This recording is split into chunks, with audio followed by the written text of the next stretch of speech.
So welcome, Allyson. We so appreciate your leadership as always, and as always at Setsi, we begin all things by acknowledging our creator, by acknowledging the original stewards of the various lands we're on. We acknowledge all our ancestors. We acknowledge all those who toiled without compassion or compensation.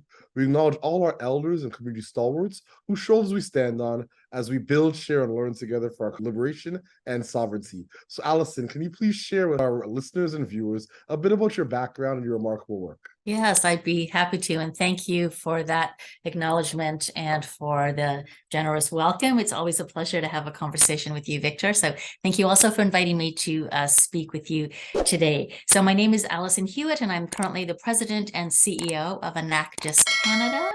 And at the time of this recording, which is December 5th, I am in that role, but will only be in this role for another couple of weeks. We've hired my successor, Catherine Fowler, and Catherine and I are doing a bit of an orientation and a transition this week. So I am looking forward to a period of rest, reflection, and transition, which I have never done in my career. So I am really looking forward to that. I've spent most of my career in the world of social impact. I've been at Enactus about a year and a half, which is an amazing organization that supports young leaders. Right now, we're in almost 70 post-secondary institutions across the country, and we're really working with young leaders to create ventures and initiatives that have economic, social, and environmental impact. And I was driven to come to Enactus after my 15 years working in social innovation at the Mars Discovery District in Toronto, because I know that young people completely understand at their core that you can make money and make an impact, and those aren't necessarily contradictory things. And it's also not just about force-fitting social or environmental issues on at the end. It's about putting them at the core of who you are. And so when you say to a young person, what kind of venture are you looking at? And what about the environmental damage? They're like, that doesn't make any sense to me. Why would I do something that destroys the environment? They have a longer term kind of view. And so I've been very privileged to work here for the past 18 months or so, and have been completely inspired by the young people that I've met. That's incredible. And that's actually a perfect segue to my next question. What's inspiring you right now? What has you curious? Obviously, you're going through this state of introspection around your career. But yeah, what is inspiring you? Yeah, so I have been overwhelmed the past year with a couple of personal challenges. My father has dementia, and it's really hit an inflection point.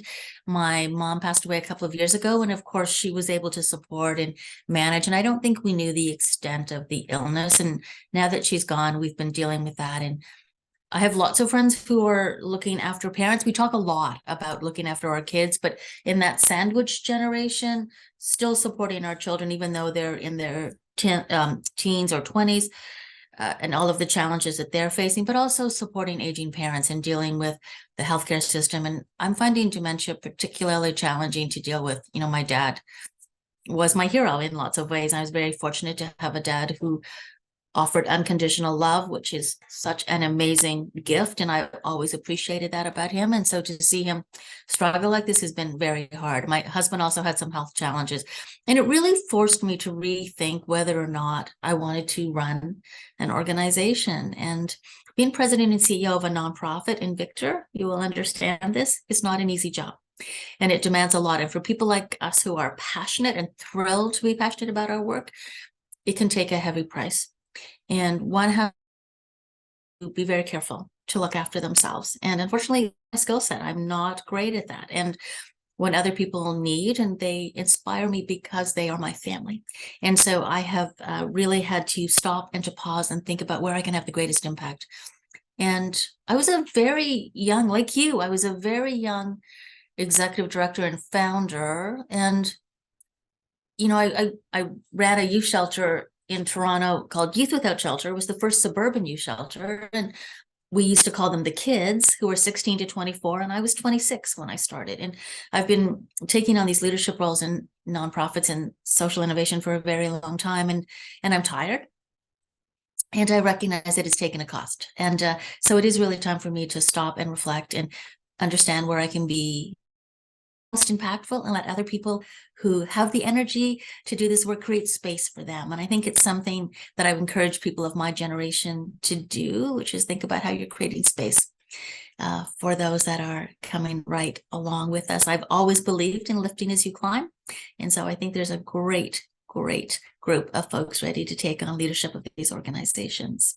And I'm thrilled to be able to support them. That's incredible. And I love that piece around lifting while you climb. It's a perfect sentiment for this season in so many ways. And once again, I appreciate your leadership. Thank you. And your transparency and candor and vulnerability. How do you feel about the future of social innovation in Canada? You just shared your work over the past, I'm not going to date you, but it's decades of incredible work. And obviously, I agree with you completely. The amount of sacrifice that we have to make as folks that end up sharing our lives with community and finding ways to lead. But how do you feel about the future of social impact and social innovation in Canada? Yeah. So I've always worked in impact organizations, and yeah, it's been for a long time, and probably most profoundly in 2002 when I joined Mars as the director of social entrepreneurship and was part of an organization of a collaborative rather of organizations called SIG, Social Innovation Generation, and I was responsible for SIG at Mars. So I got to work with people who were at the time my mentors, people like Dr. Francis Wesley, people like Tim Broadhead, and people like Stephen Huddard, and it was amazing. Like those people were amazing. I learned a lot from them, and I love your acknowledgement because I felt I stood on their shoulders. But it was a very insular group. It was like almost in a way a pilot project of folks who they really knew each other. I didn't know all of them as well, but Tim Broadhead was a great visionary at the head of the McConnell Foundation at the time and really wanted to try this. But I watched the evolution. We brought B Corps to Canada. We saw social finance really kick off. As you know, I was privileged to work with others that you've interviewed on this podcast on the social innovation, social finance strategy. It was a group committed by the federal government. And, we launched the Center for Impact Investing. We launched the Mars Solutions Lab. We launched Studio Y for young leaders, like amazing programs. And I felt so privileged to build. But it really was pilot, and it needed to move into different areas. And Victor, your leadership with others and making sure that this movement was much more inclusive, much more diverse, much more representative of people that were impacted. We always put at the core this whole concept of design thinking and systems thinking and dealing with those that are most impacted. But that's why I feel, privileged to stand back, offer whatever wisdom I may have gained, but I don't need to be center stage. I will do whatever is needed to mobilize the movement, but I'm loving this stage of life where I can make space for people who are deeply impacted in it, and I'm so appreciative of you and others for stepping up into this space. That means a lot. So I really appreciate the kind words, the warm sentiments, and all that context around the work over the past how many decades, and as well you honoring those leaders that you came up with, cohorts of leaders that were able to pioneer visionary thinking and ways of being and doing. So once again, we appreciate your remarkable leadership. My next question to you is, what is your ultimate goal in this season of your life look like, and what does success look like and feel like? So I've really been thinking a lot about the opportunity to work in social good, and what does that mean? And the dedication. I started off, and I studied law, and I made a choice to work on the victim side of things. And I've always wanted to, in really simple terms, do good. But I've spent a career trying to do good better. And so what does that mean to do good better? And what does that mean? And I've been reflecting a lot. So 3 groups have really struck me. One is young people who are looking for an impact career, and how are they defining that? So what does impact mean to them? And folks may think about doing an MBA, but not be familiar with an MPA or something that you could, go into social services or go into government and make an impact. So I'm deeply thrilled to work with young people who are interested in making a social impact and setting them up by opening new doors around volunteering or courses or things like that. The second group of people are those that are mid-career professionals, and they are, if I have to sell one more widget, I will, I can't go on. And often it's been precipitated by a life event. Maybe they've had a family breakdown. Maybe they've lost a parent.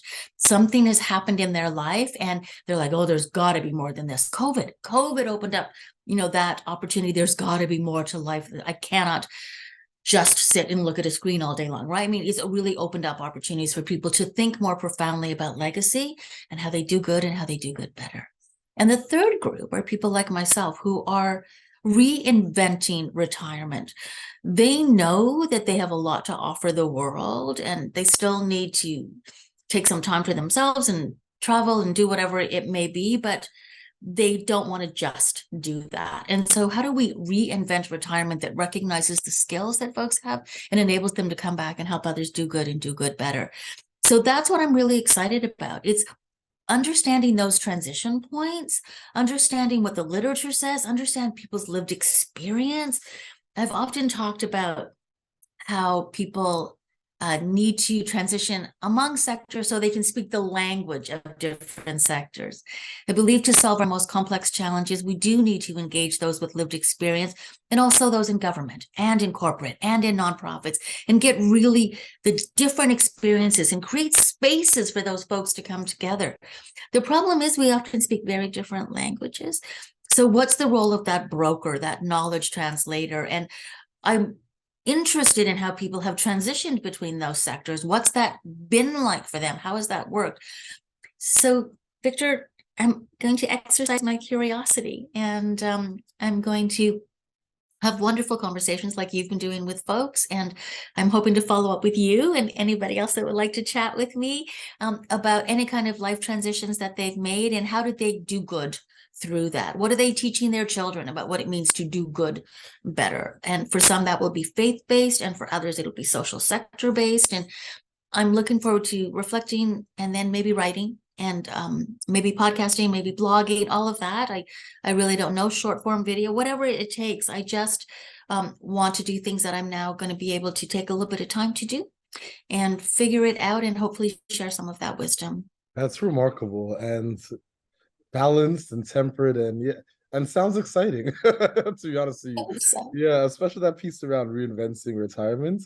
I think that's catchy itself. That may be the name of a podcast, so if you need any branding support, let me know. will do. Will do. Yeah. So my last question, Allyson, and we've had a remarkable relationship since the day we met, is how did so in terms of closing thoughts and just calls to action, words of wisdom, like I'd love for you to just share any closing thoughts or calls to action to our listeners and viewers, because a lot of folks will tune in to hear what you have to say. Oh, thank you. It's a privilege to be able to offer some reflections. And, often I would say I have missed the boat on self-care through my journey. And I think that is something I'm seeing younger people do a better job of, and I would deeply encourage it. And that may mean writing and reflection. It may mean yoga. It may mean faith. It may mean whatever it means to you, but to absolutely take the time to do that, because the work doesn't end. We don't get to that one point where we've achieved social justice. We have victories and oh, wow, do we have to celebrate our victories. Surround yourself by people who will love and care for you, as well as people who will challenge you. Create space for difficult conversations, but always come back to those that understand and value you and will push you along, because the world can be critical. And there are those that stand on the sidelines, particularly in social media, and criticize, and that is the easiest thing in the world to do. And I don't value what those people have to say, because sitting back and judging without trying means nothing to me. And I've had to learn that and to really get grounded in myself. And so at a very late stage in life, I'm going to work on myself and self-care and recognize that I'm not going to be good for my family, for my dad, who really needs me now, for the work that I want to do, for the contribution that I want to leave my sector. I'm an immigrant kid. My parents came to this country when I was only 7. I'm always grateful for bringing us here, and I feel very fortunate to be in Canada with all our imperfections and make it better. And I feel like I am, there's that expression that says, those to whom much is given, much is expected. And I feel like I was given a chance, and I'm expecting to leave a legacy, but also to make sure that I am caring for myself as we're doing this. So that would be my big lesson. That's incredible. Thank you so much for your leadership, candor, vulnerability, and sheer passion and strength in this ecosystem. You've done a lot for so many. And once again, I just really appreciate you and investing some time in this remarkable conversation. Thank you. It's always a pleasure to meet you, and I'll follow up for sure. So stay tuned. Indeed. So we'll close this interview the way we always begin, by acknowledging our creator, by acknowledging our ancestors, by acknowledging the original stewards of the various lands we're on. We acknowledge all those who toiled without compassion or compensation. We acknowledge all our elders and community stalwarts whose shoulders we stand on as we build, share, and learn together for our collective liberation and sovereignty. Thank you so much, Allyson. And to you. Take good care.